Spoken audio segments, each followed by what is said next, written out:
ബീഹാർ നിയമസഭാ തെരഞ്ഞെടുപ്പിന്റെ ആദ്യഘട്ട വോട്ടെടുപ്പ് തുടങ്ങിയിരിക്കുന്നു. 18 ജില്ലകളിലെ 121 മണ്ഡലങ്ങളിലായി 3.75 കോടി വോട്ടർമാരാണ് വിധിയെഴുതുക.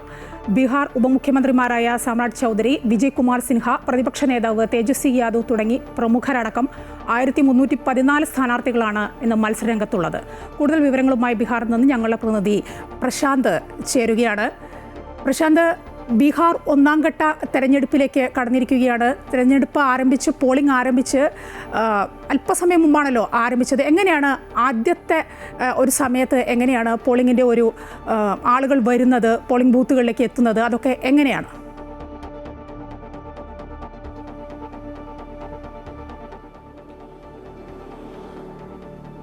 മായ, എല്ലാവരും ഉറ്റുനോക്കുന്ന ബീഹാർ നിയമസഭാ തെരഞ്ഞെടുപ്പിലാണ് തുടക്കമായിരിക്കുന്നത്. ആദ്യഘട്ടത്തിൽ 121 മണ്ഡലങ്ങളിലേക്കാണ് തെരഞ്ഞെടുപ്പ് നടക്കുന്നത്. പട്ന അടക്കമുള്ള ജില്ലകൾ, 18 ജില്ലകളിലെ നിയമസഭാ മണ്ഡലങ്ങളിലാണ് വോട്ടെടുപ്പ് നടക്കുന്നത്. ആ വോട്ടെടുപ്പ് ആരംഭിച്ചിട്ടുണ്ട്. എല്ലാ ഒരുക്കങ്ങളും നേരത്തെ തന്നെ തെരഞ്ഞെടുപ്പ് കമ്മീഷൻ പൂർത്തിയാക്കിയിരുന്നു.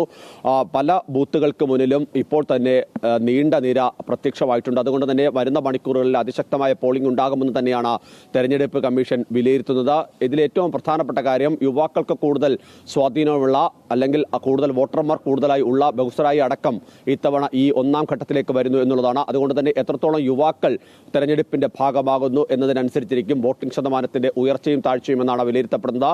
എല്ലാവരും വോട്ട് അവകാശം ഉപയോഗിക്കണമെന്നും ഇപ്പോഴുള്ള സാഹചര്യങ്ങൾക്കനുസൃതമായി മുന്നോട്ട് പോകാനുള്ള ഈ രീതിയെ പ്രയോജനപ്പെടുത്തണമെന്നും പ്രധാനമന്ത്രി അഭ്യർത്ഥിക്കുകയും ഒക്കെ ചെയ്തിട്ടുണ്ട്. ഇങ്ങനെ വലിയ രീതിയിലുള്ള ഒരു തെരഞ്ഞെടുപ്പ് പോരാട്ടം, ബീഹാറിന്റെ തെരഞ്ഞെടുപ്പ് പോരാട്ടത്തിലേക്ക് വന്നു കഴിഞ്ഞാൽ സ്വാഭാവികമായി നമുക്കറിയാം വാശിയേറിയ തെരഞ്ഞെടുപ്പ് പ്രചരണം തന്നെയായിരുന്നു. ഈ ഘട്ടത്തിലാണ് ഏറ്റവും കൂടുതൽ നേതാക്കൾ തെരഞ്ഞെടുപ്പ് പോരാട്ടത്തിലുള്ളത് എന്നുകൂടി എടുത്തു പറയേണ്ടതാണ്. പ്രത്യേകിച്ച് തേജസ്വി യാദവുണ്ട്, ഒപ്പം തന്നെ തേജ് പ്രതാപ് യാദവുണ്ട്, അതോടൊപ്പം തന്നെ വിജയകുമാർ സിൻഹ, അതുപോലെ തന്നെ സാമ്രാട്ട് ചൗധരി അടക്കമുള്ള പ്രധാനപ്പെട്ട നേതാക്കളെല്ലാം തന്നെ ഉപമുഖ്യമന്ത്രിമാർ, പ്രതിപക്ഷത്തിന്റെ മുഖ്യമന്ത്രി സ്ഥാനാർത്ഥി, അതോടൊപ്പം തന്നെ മറ്റ് നേതാക്കളെല്ലാം തന്നെ അതിശക്തമായ പോരാട്ടം കാഴ്ചവെച്ച ഒരു ഘട്ടം കൂടിയാണ് ഒന്നാം ഘട്ടം എന്ന് തന്നെ നമുക്ക് പറയേണ്ടി വരും. ഒരുപക്ഷെ സംസ്ഥാന ആരോഗ്യമന്ത്രി ഉൾപ്പെടെയുള്ളവർ മത്സര രംഗത്തുണ്ട്. ഇങ്ങനെ ഈ മന്ത്രിസഭയുടെ ഭാഗമായി നിൽക്കുന്ന പ്രധാനപ്പെട്ട നേതാക്കൾ, ഒപ്പം തന്നെ പ്രതിപക്ഷത്തിന്റെ ഭാഗമായി നിൽക്കുന്ന പ്രധാനപ്പെട്ട നേതാക്കളെല്ലാം തന്നെ ഈ ഒന്നാം ഘട്ടത്തിൽ ജനവിധി തേടുന്നു എന്നുള്ളതാണ് ഏറ്റവും പ്രധാനപ്പെട്ട കാര്യം.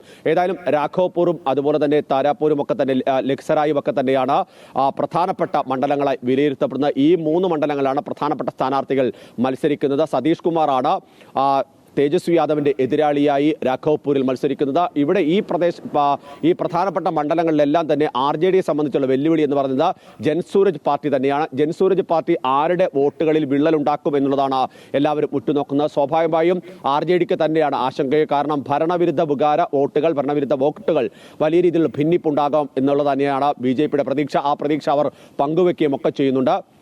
അതോടൊപ്പം തന്നെ ബീഹാറിന്റെ അടിസ്ഥാന വിഷയങ്ങളിലേക്ക് എത്ര കണ്ട രാഷ്ട്രീയ പാർട്ടികൾക്ക്, പ്രത്യേകിച്ച് പ്രതിപക്ഷത്തിനൊക്കെ ഇറങ്ങിച്ചെല്ലാൻ കഴിഞ്ഞു എന്നതുകൂടി ഈ തെരഞ്ഞെടുപ്പിന്റെ ഒരു വിലയിരുത്തലായി മാറും എന്നുള്ളതാണ് പ്രധാനപ്പെട്ട കാര്യം. ഇന്നിപ്പോൾ പ്രധാനപ്പെട്ട നേതാക്കൾ, രാഹുൽ ഗാന്ധി അടക്കമുള്ള നേതാക്കൾ ഇന്നും ബീഹാറിലുണ്ട്. വിവിധ പരിപാടികളിൽ അവർ പങ്കെടുക്കുന്നുണ്ട്. പ്രത്യേകിച്ച് 11-ാം തീയതിയാണ് രണ്ടാം ഘട്ട വോട്ടെടുപ്പ് നടക്കുന്നത് 122 മണ്ഡലങ്ങളിലേക്ക്. അതുകൊണ്ട് തന്നെ മറ്റ് സ്ഥലങ്ങൾ, ഈ തെരഞ്ഞെടുപ്പ് നടക്കുന്ന സ്ഥലങ്ങൾ ഒഴികെയുള്ള സ്ഥലങ്ങളിൽ ഇപ്പോഴും പ്രചരണം അതിന്റെ വാശിയോടുകൂടി തന്നെ മുന്നോട്ട് പോകുന്ന സാഹചര്യമാണ് നമുക്ക് കാണാൻ കഴിയുന്നത്.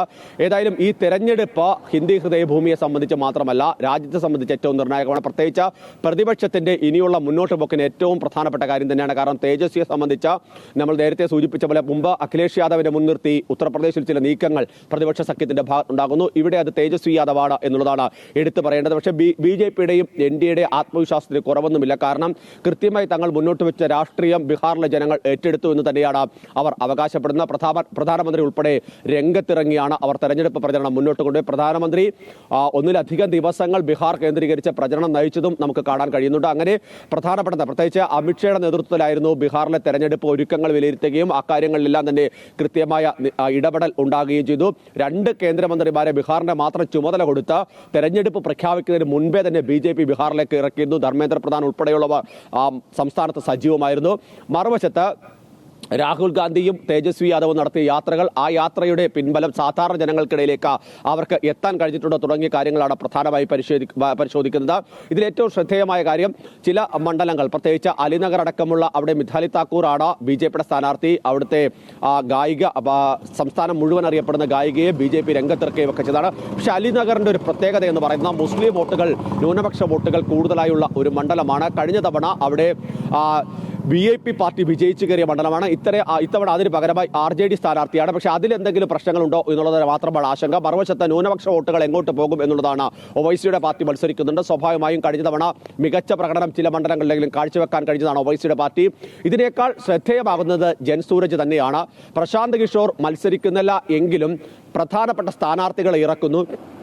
നമ്മൾ ഡൽഹിയിലും പഞ്ചാബിലും ഒക്കെ കണ്ടതാണ് ആം ആദ്മി പാർട്ടിയുടെ ഒരു ഉദയം. സ്വാഭാവികമായും അങ്ങനെ ഒരു ഉദയം ജൻസൂരജ് പാർട്ടിക്ക് ഉണ്ടാകുമോ എന്നുള്ളതാണ് എല്ലാവരും ഉറ്റുനോക്കുന്നതാണ്. ആം ആദ്മിയും ബീഹാറിൽ ഒറ്റയ്ക്ക് മത്സരിക്കുന്നുണ്ട്. പക്ഷേ എടുത്തു പറയേണ്ടത് ജൻസൂരജ് തന്നെയാണ്. കാരണം രണ്ട് മുന്നണികൾക്കെതിരെ അതിശക്തമായ അതിരൂക്ഷമായ വിമർശനങ്ങൾ ഉന്നയിച്ചുകൊണ്ടാണ് പ്രശാന്ത് കിഷോർ പ്രചരണം മുന്നോട്ട് കൊണ്ടുപോയത്. അതുകൊണ്ട് തന്നെ എത്ര കണ്ട് ഈ മുന്നണികൾക്കപ്പുറത്തേക്ക് ജൻസൂരജിനെ പ്രശാന്ത് കിഷോറിനെ ബീഹാറിലെ ജനത ഏറ്റെടുത്തു എന്നതുകൂടി അറിയാനുള്ളൊരു നീക്കമായിരിക്കും. വലിയ രീതിയിൽ, അതായത് ഈ തെരഞ്ഞെടുപ്പിൽ വലിയ നേട്ടമുണ്ടാക്കാൻ കഴിഞ്ഞാൽ ഒരുപക്ഷേ ആം ആദ്മി പാർട്ടിയെ പോലെ കൂടുതൽ സംസ്ഥാനങ്ങളിലേക്ക് ജൻസൂരജ് എത്താനുള്ള ഒരു സാധ്യത നിലനിൽക്കുന്നുണ്ട്. അതുകൊണ്ട് തന്നെ പുതുതായി വരുന്ന ഒരു പാർട്ടിയെ സംബന്ധിച്ച്, പുതിയൊരു നേതാവിനെ സംബന്ധിച്ച വലിയൊരു തുടക്കം എന്ന നിലയിൽ തന്നെയാണ് നമുക്ക് ബീഹാറിനെ വിലയിരുത്താൻ കഴിയുക. ഏതായാലും തേജസ്വിയെ സംബന്ധിച്ചുള്ള ഒരു വിലയിരുത്തൽ കൂടിയാകും ഇത് മാറും എന്നുള്ളതാണ് എടുത്തു പറയേണ്ടത്. കാരണം ഈ ബീഹാറിന്റെ തെരഞ്ഞെടുപ്പ് രാഷ്ട്രീയത്തിന്റെ തുടക്കം മുതൽ, അല്ലെങ്കിൽ രാഷ്ട്രീയ പാർട്ടി അല്ലെങ്കിൽ രാഷ്ട്രീയ പ്രവർത്തകനായി തുടങ്ങിയ തേജസ്വി ആ തുടക്കം മുതൽ ഇങ്ങോട്ട് ബീഹാറിന്റെ കൃത്യമായി രാഷ്ട്രീയത്തിൽ ഇടകലർന്ന് തന്നെയാണ് തേജസ്വി മുന്നോട്ട് പോയിട്ടുള്ളത്. ഉപമുഖ്യമന്ത്രിയായി മുന്നോട്ട് പോകുന്നു. അതിനുശേഷം പ്രതിപക്ഷ നേതാവിന്റെ ചുമതലയിലേക്ക് വരുന്നു. ഇപ്പോൾ പാർട്ടിയെയും മുന്നണിയെ മൊത്തത്തിൽ നയിക്കുന്നത് തേജസ്വി യാദവാണ്. അതുകൊണ്ട് തന്നെ ഈ തെരഞ്ഞെടുപ്പിൽ വിജയമുണ്ടാവുകയാണെങ്കിൽ അത് തേജസ്വി മാത്രം ഏറ്റെടുക്കുന്ന തരത്തിലേക്ക് കാര്യങ്ങൾ പോകും. അക്കാര്യത്തിൽ കോൺഗ്രസിനോ മറ്റ് ഘടകകക്ഷികൾക്കോ യാതൊരു തർക്കവുമില്ല എന്നുള്ളത് കൂടി എടുത്തു പറയേണ്ടതാണ്. ഇനി നേരത്തെ സൂചിപ്പിച്ച പോലെ ഏതൊക്കെ മുന്നണികളുടെ സീറ്റുകൾ അങ്ങോട്ടും ഇങ്ങോട്ടും വെച്ചു മാറിയിട്ടുണ്ട്, അത് ഏതെങ്കിലും തരത്തിൽ തിരിച്ചടിയാകുമോ എന്നുള്ളതാണ് പ്രധാനപ്പെട്ട കാര്യം. കോൺഗ്രസിന്റെ സീറ്റുകൾ RJD ഏറ്റെടുക്കുകയും അങ്ങോട്ടും ഇങ്ങോട്ടും മാറുകയും ഒക്കെ ചെയ്തിട്ടുണ്ട്. VIP സീറ്റുകൾ നഷ്ടമാകുകയും ഒക്കെ ചെയ്തിട്ടുണ്ട്. അതുകൊണ്ട് തന്നെ സ്വാഭാവികമായും അത്തരം നീക്കങ്ങൾ ഏത് തരത്തിൽ പ്രതിഫലിക്കും എന്നുള്ളതാണ് എല്ലാവരും ഉറ്റുനോക്കുന്നത്. ഏതായാലും ഇപ്പോൾ വോട്ടെടുപ്പ് ആരംഭിച്ചിട്ടുണ്ട്. വൈകിട്ട് 5 മണി വരെയാണ്. ഒരുപക്ഷേ NDA BJP നേരത്തെ തന്നെ ആരോപണമായി ഉന്നയിച്ചതും അത് തന്നെയാണ്. ഒരു കാലഘട്ടത്തിൽ ബീഹാറിൽ 3 മണി വരെയാണ് വോട്ട് ചെയ്യാൻ അവസരമുണ്ടായിരുന്നത്. നക്സൽ ബാധിത മേഖലകളായിരുന്നു. നക്സലൈറ്റുകൾ വലിയ രീതിയിൽ ആക്രമണം നടത്തിയിരുന്ന സമയങ്ങളാണ്. അവിടെ നിന്ന് ഒരു വളരെ ശാന്തമായി തന്നെ വോട്ട് ചെയ്യാനും സുരക്ഷിതമായി മുന്നോട്ട് പോകാനുള്ള അവസരം ഒരുക്കിയത് BJPയുടെ നേതൃത്വത്തിൽ NDA സർക്കാരാണെന്നുള്ളതാണ് അമിത്ഷാ അടക്കം നിർദ്ദേശം അല്ലെങ്കിൽ ആരോപണമായി മുന്നോട്ട് വെച്ചത്. അതുകൊണ്ട് തന്നെ സ്വാഭാവികമായും അത്തരം കാര്യങ്ങൾ എത്ര കണ്ട് ജനങ്ങളെ സ്വാധീനിച്ചു എന്നുള്ളതാണ് പ്രധാനപ്പെട്ട കാര്യം. മറ്റൊന്ന് അടിസ്ഥാന വികസനവുമായി ബന്ധപ്പെട്ട് തന്നെയാണ്. ബീഹാർ ഇപ്പോഴും ദരിദ്രരായ നിരവധി ആളുകൾ ഉള്ളൊരു സംസ്ഥാനമാണ്. ദാരിദ്ര്യരേഖയ്ക്ക് മുകളിൽ നിരവധി ആളുകൾ, 37% ദരിദ്ര ജനവിഭാഗങ്ങളുണ്ടെന്ന് വിലയിരുത്തപ്പെടുന്ന ഒരു സംസ്ഥാനമാണ് ബീഹാർ. അതുകൊണ്ട് തന്നെ ആ സംസ്ഥാനത്ത് എത്ര കണ്ട് വികസനം ഈ കഴിഞ്ഞ ഒരു കാലഘട്ടത്തിനിടയിൽ കൊണ്ടുവരാൻ NDA സർക്കാരിന് നിതീഷ് കുമാറിന്റെ നേതൃത്വത്തിൽ കഴിഞ്ഞിട്ടുണ്ടോ എന്നതുകൂടി വിലയിരുത്തപ്പെടും. മാത്രമല്ല സ്കൂളുകളുടെ വികസനം, ആരോഗ്യ മേഖലയിലെ വികസനം, ഇതൊക്കെ തന്നെ വലിയ പോരായ്മയായി നിൽക്കുന്നുണ്ട്. ഇത് എങ്ങനെ പരിഹരിക്കാനാകും എന്നുള്ളതാണ് പ്രധാനമായും ജനങ്ങൾ ചിന്തിക്കുക. അതിന് തേജസ്വി വരണമോ അതോ ഈ സർക്കാർ തുടർന്നു കഴിഞ്ഞാൽ ഇപ്പോൾ ഈ തുടർന്നിട്ടുള്ള മാറ്റങ്ങൾ തുടർച്ചയായി മുന്നോട്ട് പോവുകയാണെങ്കിൽ വലിയ പുരോഗതിയിലേക്ക് ബീഹാറിനെ എത്തിക്കാൻ കഴിയുമോ എന്നതടക്കമുള്ള കാര്യങ്ങളായിരിക്കും ഒരുപക്ഷെ അവർ വിലയിരുത്തുക. മാത്രമല്ല ഇനിയും തേജസ്വിയുടെ കൈകളിലേക്ക്, RJDയുടെ കൈകളിലേക്ക് ബീഹാറിന്റെ ഭരണം പോയി കഴിഞ്ഞാൽ ജംഗിൾ രാജിലേക്ക് പോകുമെന്ന് പ്രധാനമന്ത്രി ഉൾപ്പെടെ പറയുന്ന സാഹചര്യം. ഏതായാലും നിരവധി വിഷയങ്ങൾ, വികസനത്തിനപ്പുറത്തേക്ക് ജാതി രാഷ്ട്രീയം, ഒപ്പം തന്നെ മറ്റ് പല വിഷയങ്ങളും ബീഹാറിൽ ചർച്ചയായിട്ടുണ്ട്. പ്രത്യേകിച്ച് സ്ത്രീകളുമായി ബന്ധപ്പെട്ട വലിയ രീതിയിലുള്ള ആരോപണ പ്രത്യാരോപണങ്ങൾ ഉയർന്നു വന്നതൊക്കെ നമ്മൾ കണ്ടതാണ്. അതൊക്കെ ബീഹാറിലെ ജനത എത്ര കണ്ട് ഏറ്റെടുത്തു എന്നുള്ളതാണ് ശ്രദ്ധേയമായ കാര്യം. 2020 59% സ്ത്രീകൾ വോട്ട് രേഖപ്പെടുത്തിയ ഒരു സംസ്ഥാനം കൂടിയാണ് ബീഹാർ. കാരണം 54% മാത്രമാണ് പുരുഷന്മാർ ആ തെരഞ്ഞെടുപ്പിൽ വോട്ട് ചെയ്തത്. 4-5% വ്യത്യാസം അവിടെ ഉണ്ടാകുന്നു. സ്വാഭാവികമായും അത് ഇത്തവണയും ആവർത്തിക്കും. ആ സ്ത്രീ വോട്ടർമാരുടെ പ്രാതിനിധ്യം, അവരുടെ പിന്തുണ തങ്ങൾക്ക് ഉറപ്പിക്കാൻ കഴിഞ്ഞിട്ടുണ്ട് എന്ന് തന്നെയാണ് NDA ക്യാമ്പ് അവകാശപ്പെടുന്നതുമായ